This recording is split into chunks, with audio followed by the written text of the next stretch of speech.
all your school rugby, all in one place. This is Next Gen 15.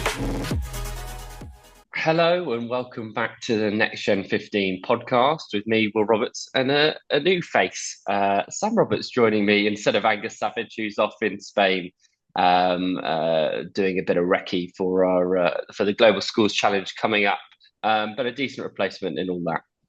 Well, probably as follically advanced as Angus. That's probably where the similarities lie in terms of knowledge. Angus, I hope you're enjoying yourself. I hope that I'll do a relatively good job in your stead. Yes, delighted to be here. Delighted to be here off the back of a really good weekend last weekend, and in amongst it as regards Six Nations and all of that. I think that's what's coming our way, isn't it, Will? It is, but before that, let's have a listen as to where you can find us. You can find us on Apple Podcasts, Spotify, Acast, wherever you get your podcasts. I'm on social media at NextGen15, that's at NextGenXV, and at NextGen15 Clubhouse. So let's start with the Academy League. Premiership Under-18s action kicked off, finished. It did last weekend. It was a whole host of games, 6 matches across the morning, evening, afternoon as well.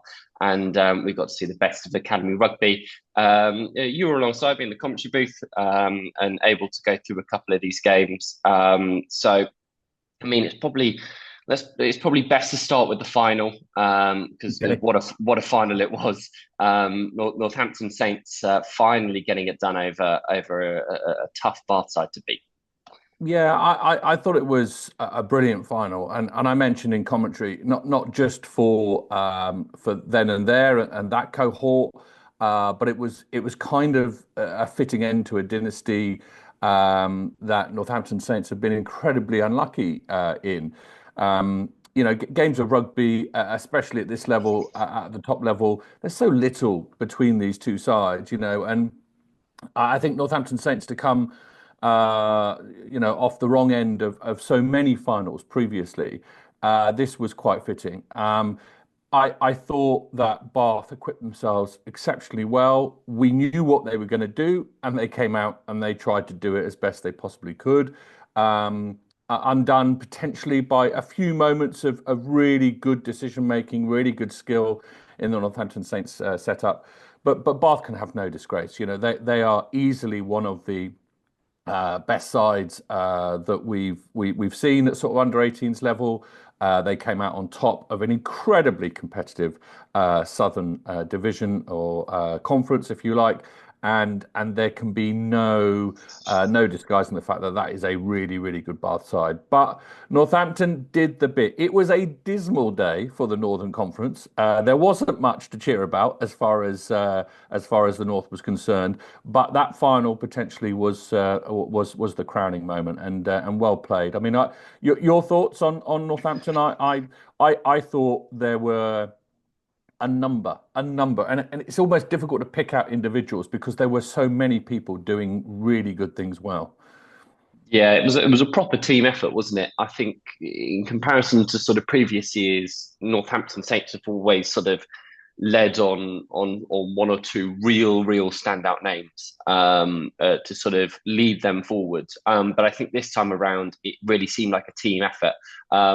We've got the under-18s England camp that's just been announced, and there's obviously a fair few names from this Northampton Saints squad that have rightfully earned the chance to go and potentially compete for England at the Six Nations. But that is surely off the back of how well they worked as a team here. I mean, to name but a few names, James Pater was really good from the back. Yeah. The centre partnership of Lumley and St John was brilliant. Charlie Tamani's going to be such an interesting name, and one that we'll keep an eye on for years to come. He's still just 16.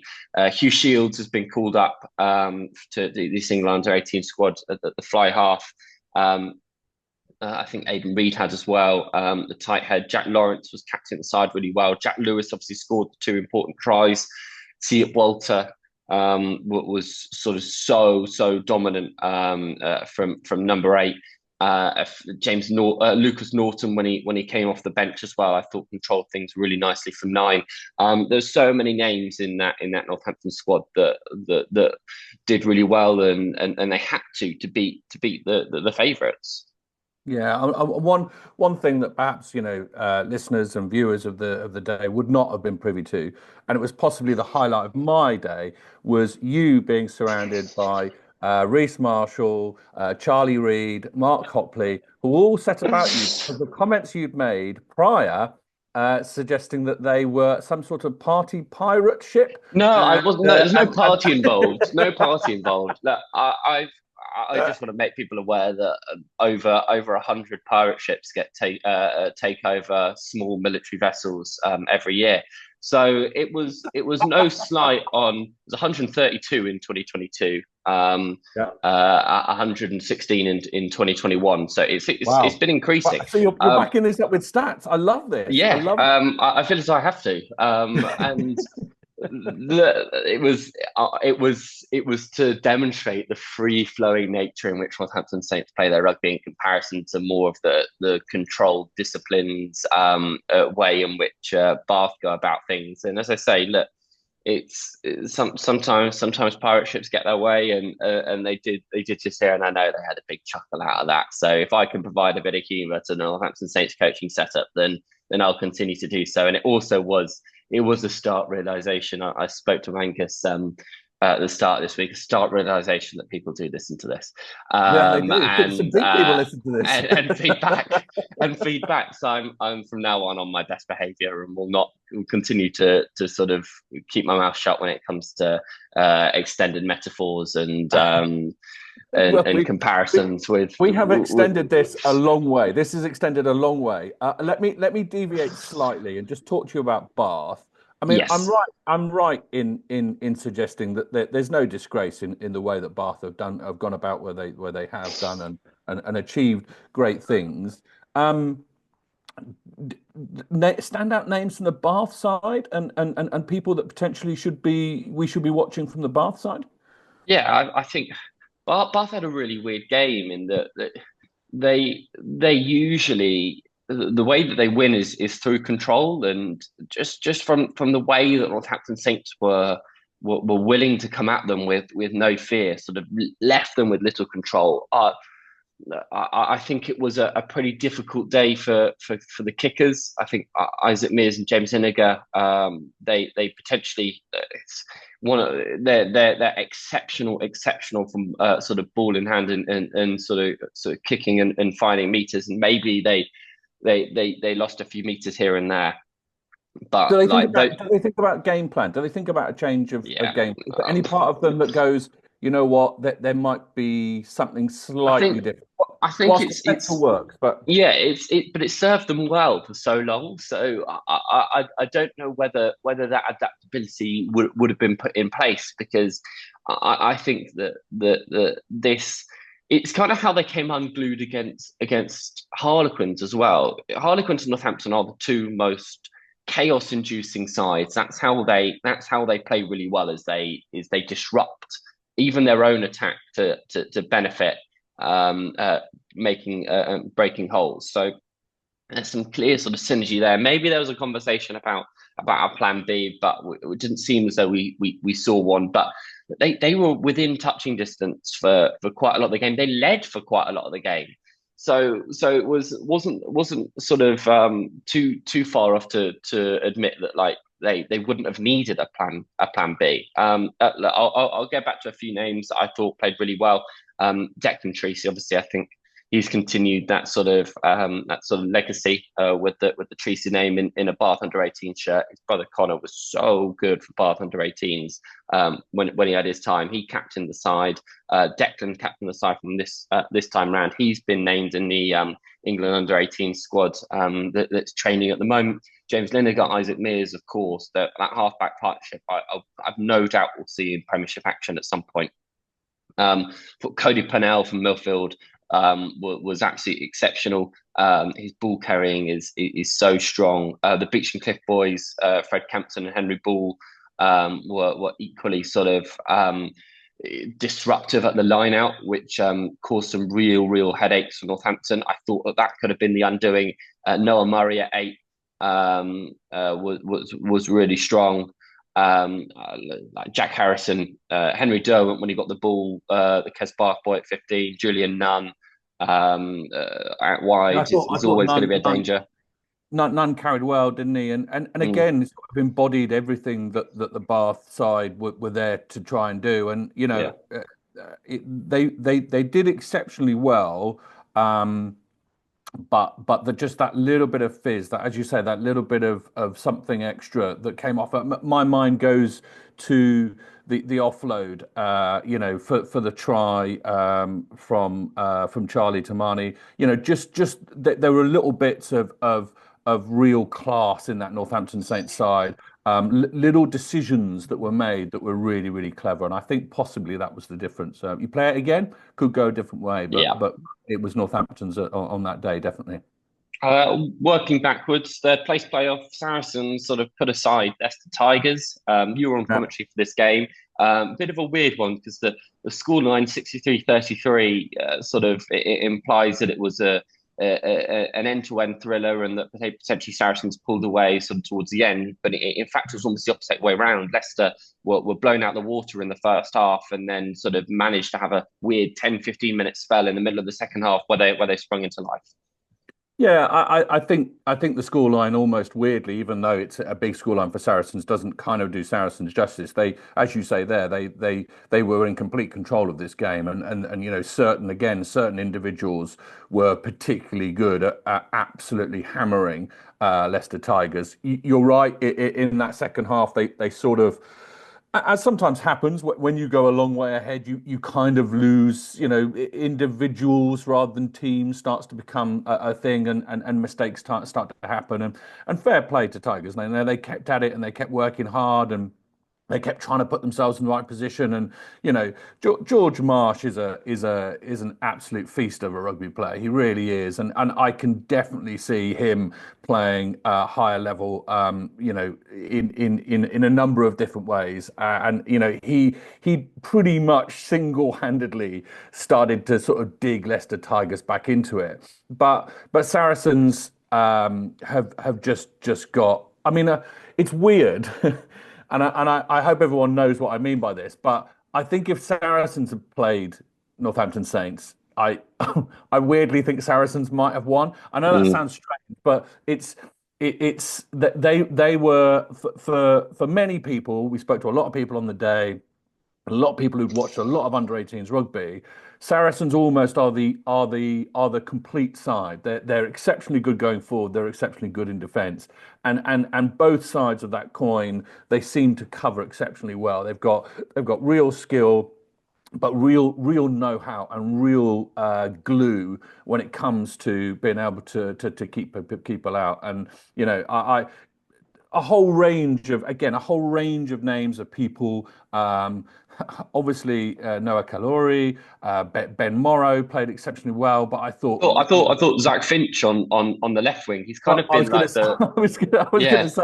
Kalori started, but then Finch, absolutely the footwork from Finch late on. But then, Mason and Jones at centre were the guys providing the space. They were the guys actually allowing these guys to dance. And again, Keaveney, Stuart Harris at halfback. This, as I say, when you think about it, when you look at it, this Saracen side, potentially we run this whole competition again, Saracens could well be champions. And that is no disrespect to Northampton Saints and no disrespect to Bath or Quins. The nature of this competition is you shake it up again and it comes down differently. And it really is fascinating. Even someone like Finn Keelock, who came on late on and really sparkled, really showed some excellent work going forward.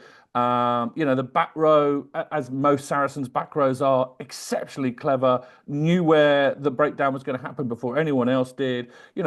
Saracens were particularly good. But again, I don't want to take anything away from the way that Leicester went about their business. Again, some standout people I mentioned I mentioned George Marsh. I thought, horrendous and horrible injury to Ricky Ate-Owusu. But then Ricky Lawe-Owusu came on and really, took the opportunity and I thought, took his, made a lot of people sort of stand up and look at him. Peyton did well, Shipp did well on the left wing. Townsend and Talbot did well trying to work with very little ball. So credit to both sides, but Saracens, an exceptional side. And there's going to be many, many names in that Saracen side that we will see later on in life. Indeed. Moving on quickly, this Harlequins Yorkshire side, and I always said that I think the team that ended up finishing third in the northern bracket was going to have a rough ride a bit, whoever it was, because the southern bracket has just got more standout sides. Harlequins obviously a point off Bath in their sort of standings, beat the eventual runners up. So for them to play the 5th, 6th playoff, potentially a bit of a sort of Achilles heel in the league in itself. We've heard rumours that may change over the next couple of years. So we're keen to see how the format shifts. But Harlequins continue to be at their best. Elliot Williams leading from the front. But then like Gerald Gorleku, 6 of these players have been named in the England under-18 squad, sort of that will compete at Bishop Wands, this sort of training camp that's currently going on. I know sort of Gorleku was one of them. Keelan Freeman Price, Ashton Graham, Henry Laidlow. So a lot of forwards. Tate Williams, Elliot Williams, obviously. Finn Cunnison from Quins was the only back named in the England under-18 squad. A lot of these are sort of older. Sean Sharp's too old. Matt Jones, obviously Welsh. So like there's a lot of benefit out of this Harlequin side, but a quick sort of couple seconds on Yorkshire, because I know you were impressed with them and their spirit. Yeah, and as you say, really difficult. Just the pace of the game, the pace with which Harlequins play made it incredibly difficult. And anyone will tell you if the game is too quick for you at rugby, it just makes things absolutely impossible. Your physicality is kind of blunted. Everything goes out the window because you're just not there for the breakdown, or you're not there for the fight. And that was it. I agree that there are some good players in that Yorkshire side, and a number of different names possibly will go on and enjoy their rugby at a higher level, but just tough, as you say. The way it worked out, really tough for Yorkshire. But credit for the way that they did what they did. A quick sort of blast through these last couple of games. Gloucester Sale. Yeah, actually, really quite an interesting game of rugby in a sense. We have a lot of talent, and there was real opportunity there for both these sides to try and do something with that, and I thought they all played well. Sale, I felt were going to stay in it for a little bit longer than they potentially did, but Gloucester, with the likes of John O'Balding, were able to really steer that ship and put the pressure on and do what they needed to do.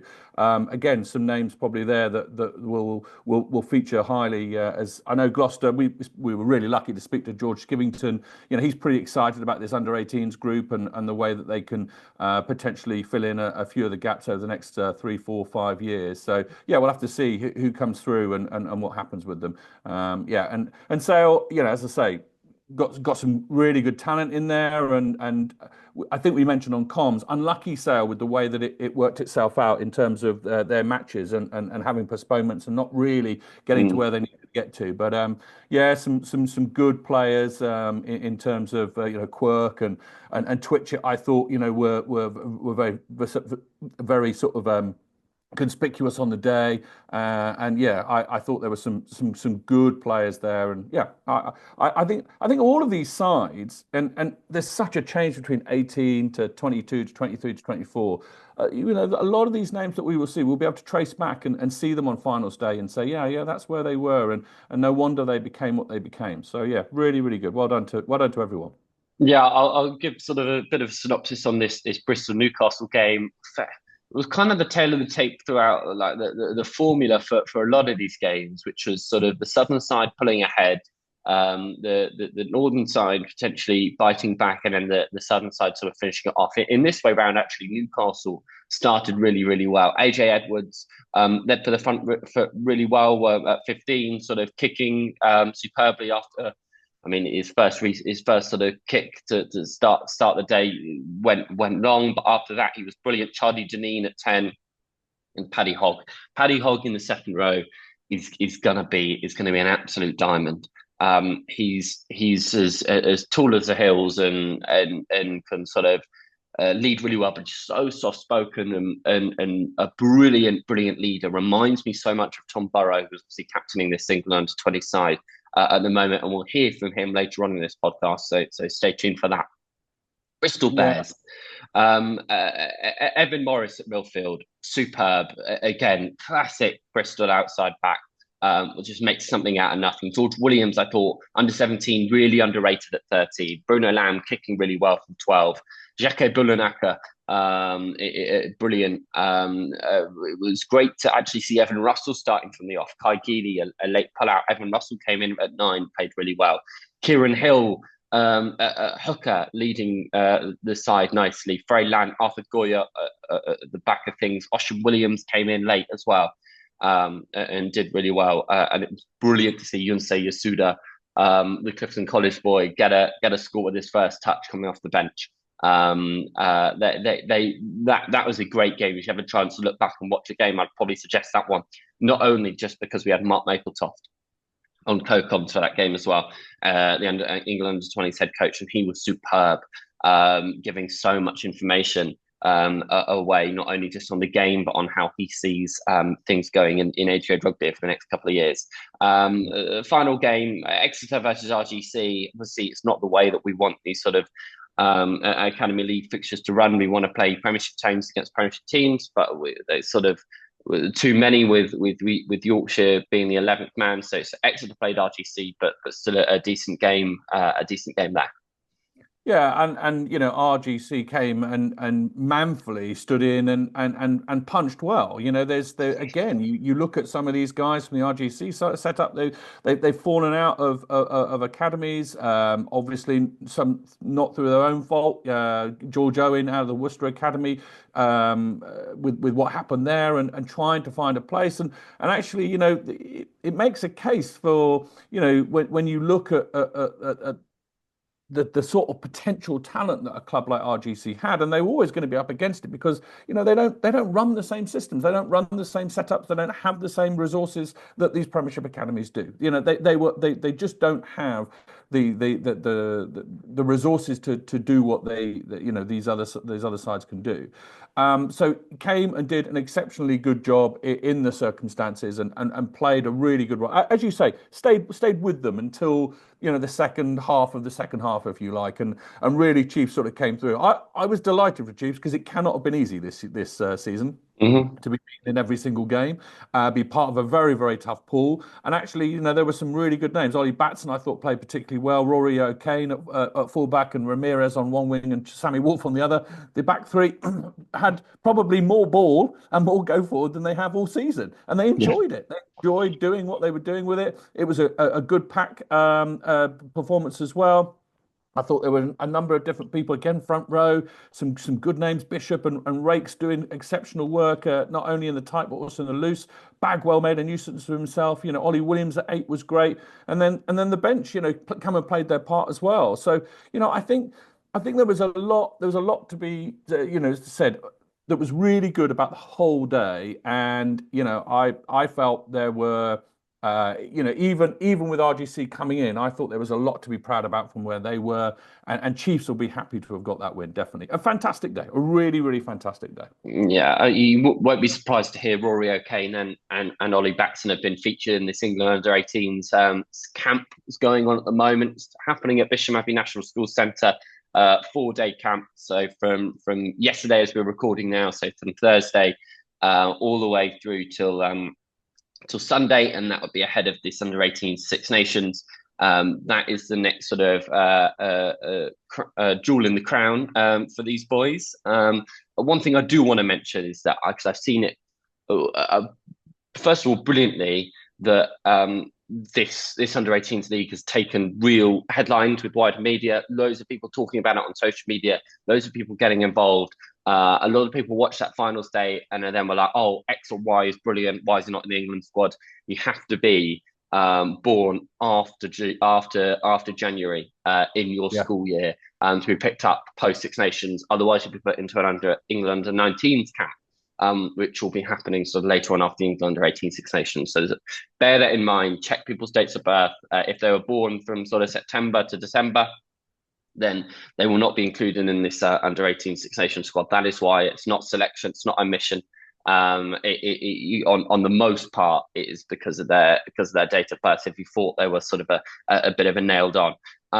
Speaking of England, I had the pleasure of catching up with Aiden Ainsworth-Cave and Tom Burrow ahead of their game tonight against Scotland. They were touched down in Newcastle not so long ago, and I was able to speak to them not only about their England 20s season so far and what we can expect from them tonight, but also a little bit about both of their former academies and how they got on final stage. So have a listen to this. So thank you both for joining me. Tom, I'd love to start with you. Obviously, it's been a bit of a whirlwind couple of weeks for you coming into an England 20 setup. I've been given the captaincy and sort of led the team to two pretty gritty wins. Talk to me about how you found the last sort of 3 or 4 weeks. Can you hear us? Yeah, I can. So I think sorry, you broke up. Yeah, look, it's been pretty awesome. I think captaining any group is an honour and it's special, but to be able to captain a group of your mates and people you want to play with is even more special, and to do it for your country. It's been a great few weeks. Look, we've had 2 big wins. We've worked hard for those against 2 good opposition, and for us now, it's just switching our focus to the next 3 weeks. I think, I'm enjoying the process of it, but I think the end result will be well worth it, hopefully.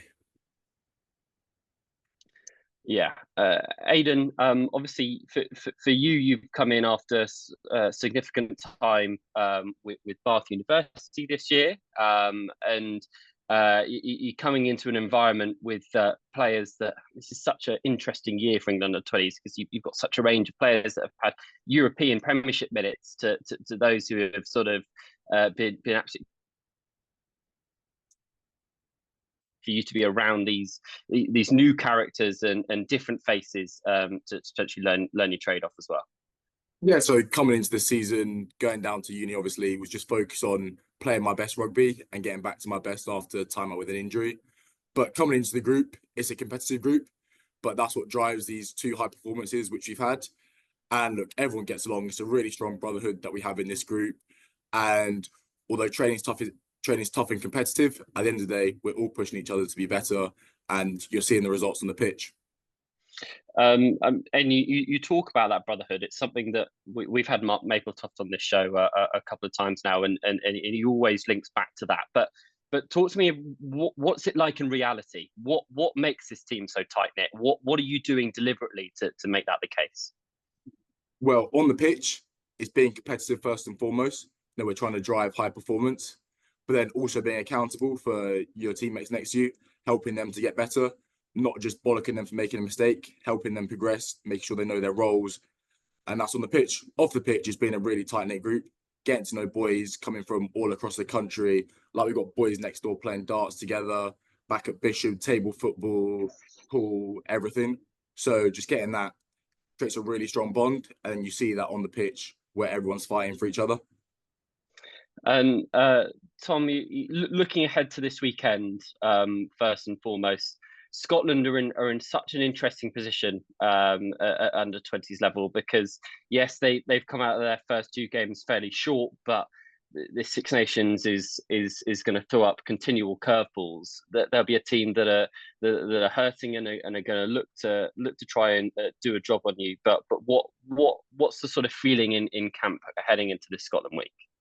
Yeah, look, we've previewed every team with the same mindset that they're a threat to us.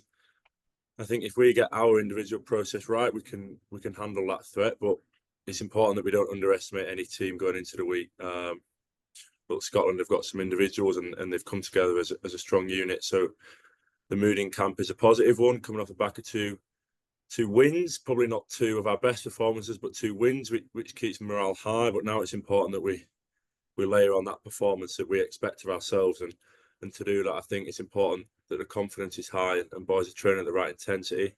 I think we've definitely got that this week. You know, sort of looking ahead to Friday, mood's good. Boys are confident for a strong performance. And I want to shift away from England a little bit because both of you boys came through different academies, and we've just finished with the Under-18s Academy League season. Aiden, Northampton Saints, I mean, potentially typical timing because they obviously came up short on both occasions that you were sort of involved with the team more directly. But just how pleased were you to see a few of your sort of old colleagues getting the job done? Yeah, no, it's great. Obviously, coming short in the 3 finals previously, it's probably a relief for the club to get one over the line. But look, it's great. Played with a lot of those boys last year, and I've seen how hard they worked individually and as a group coming through that pathway. And it's a testament to all the work that Charlie and Hoppers and all the other coaches behind the scenes are putting in to consistently produce a team which is competing at the highest level of academy schoolboy rugby. And Tom, on the flip side, Yorkshire had a brilliant campaign. Yes, of course, that final stage didn't go their way, but their highest finish. And I spoke with Stu Dixon on the day, and it didn't take us long before he was sort of singing yours and Ty's praises, obviously with your involvement in England under-20s. How much you treasure your time sort of in that academy setup, and sort of how proud are you to see them continuing to progress? Very proud. Look, I think coming out of COVID, there was probably a bit of uncertainty around the rugby in Yorkshire. So I'm forever grateful, I know a lot of boys are, for the opportunities Stuart, Gilly and the rest of the team provided us. I think it would have been the easy route to leave Yorkshire and split it between potentially Newcastle and Sale, but the work they've done to fight and provide boys in Yorkshire with the opportunity to play has been brilliant for me and lots of other boys. So I'm very proud to say I've come from Yorkshire and played for Yorkshire, and I think the work they're putting in is starting to come to fruition. Look, it's a disappointing result on the Academy League. They'll all know that on the finals day they wanted to put a show out. Of course they did, but I think the work they put out through the season should be overlooked by one performance, and it's important to see that players are coming out of Yorkshire and pushing on them and starting to play professional rugby. So I think it's important that we highlight that. And finally, Tom, just a wider feeling on the rest of the Six Nations. You're heading into the business end now. 3 games left, and obviously the team last year came up so short on a Grand Slam. Is that sort of those 2 baited words being thrown around at all, or is it sort of like Voldemort that you don't really talk about it, or sort of where does that lie in terms of aims and achievements for the rest of this campaign? I think every team's goal at the start of the tournament is to win a Grand Slam. Look, as a group, we haven't mentioned it. It's important that we don't overlook the opposition on Friday. That's our main priority for the next 2 days.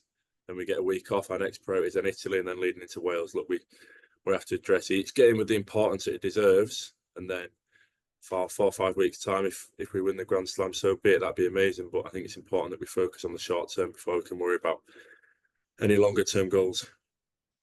Perfect. Well, thank you very much for joining me, and best of luck for the weekend. Cheers, Will. Cheers, Will. So there we go. A little bit of words and thoughts from 2 players who'll have a pivotal role this evening.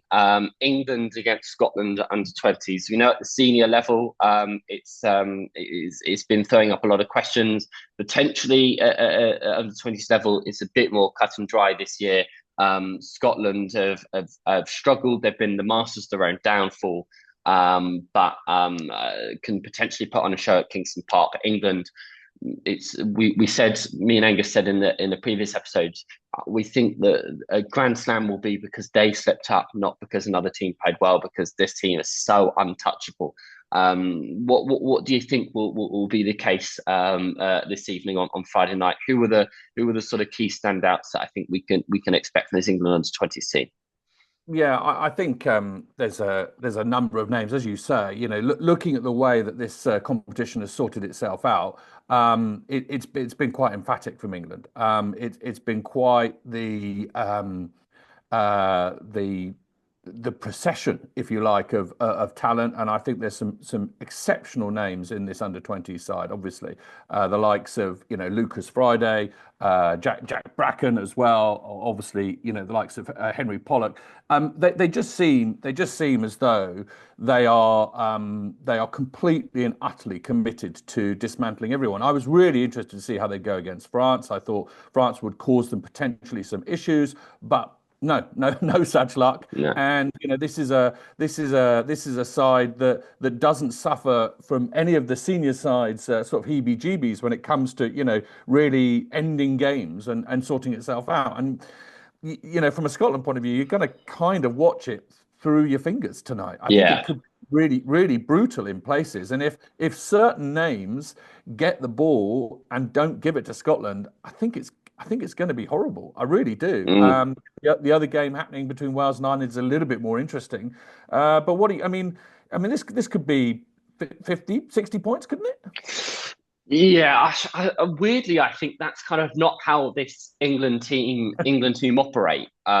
They're so clinical and so controlled. I just think that let's make no mistake, they've made a fair few changes. Tyrone Mont's come in to make his first start. It's absolutely brilliant for him at tight head. Another Yorkshire lad alongside Tom Burrow. Another really good player.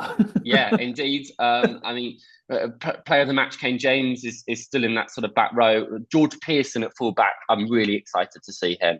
I think he's been so unlucky with the way that Jack Kinder has started the season.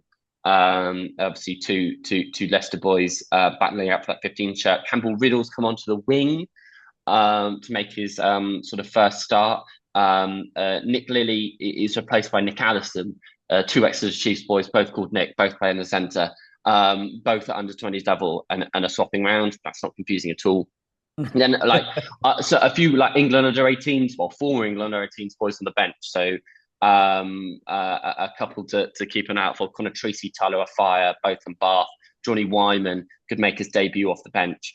I think it'll be a really interesting contest there. I'll quickly ramble through these last three. These are the two games in the under-20s. Wales v Ireland. Yeah, I think this one could be really interesting because Wales are they're going to be on such a high off the back of that Italy game. Tom Bowen, Aidan Boshoff, both at their absolute best on either wing. I think they're going to be in really high spirits. Emmanuel in the midfield as well. I know I've just named sort of three English exiles as the ones to watch for Wales. But I guess that's kind of where Wales are at the moment. They're all sort of English schoolboys that have gone and applied their trade there and have done really well. Ireland having such a funny under-20s campaign. Obviously, they blew away Scotland, but sort of fell short to England as well. So, I think they're in a bit of a transition period, and this game could be a potential banana skin for them. And Wales will be licking their lips as a chance to potentially do one over, and because I imagine the senior game will be all but that. Yeah, very briefly, Italy versus France. I mean, that's I know a difficult one, but you'd hope for Italy to make a good case for themselves at home, wouldn't you? Yeah, two absolute sort of joker sides, as it were. That we don't know who's going to turn up. I'm really excited to see Robin Takula versus Eduardo Tadaro in the midfield. That's really interesting. Two players who I think are going to have absolutely superb international careers. That will be really exciting to match up against each other in the midfield. I think Italy will be hurting. France will be hurting. Both lost in the previous round. They want to keep their hopes alive of potentially coming in that sort of second place slot behind England. And I think that a win here will sort of separate the pack definitely, and find out where France are, where Italy are. But I do believe that probably France will, with just their size of their pack, will get themselves over the line.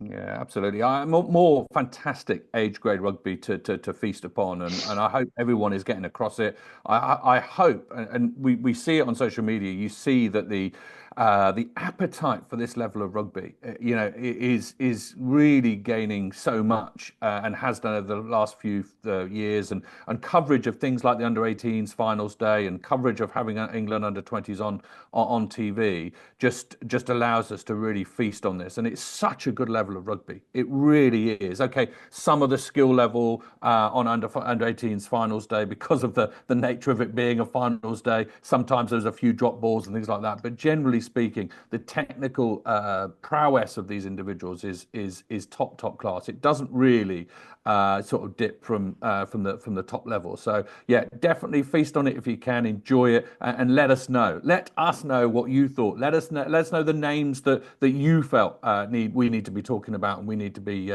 to be discussing, because I think that's a really key part of where we are with this sport. We need social media awash, and people being really positive and really feeding back all the good stuff that's going on in this sport.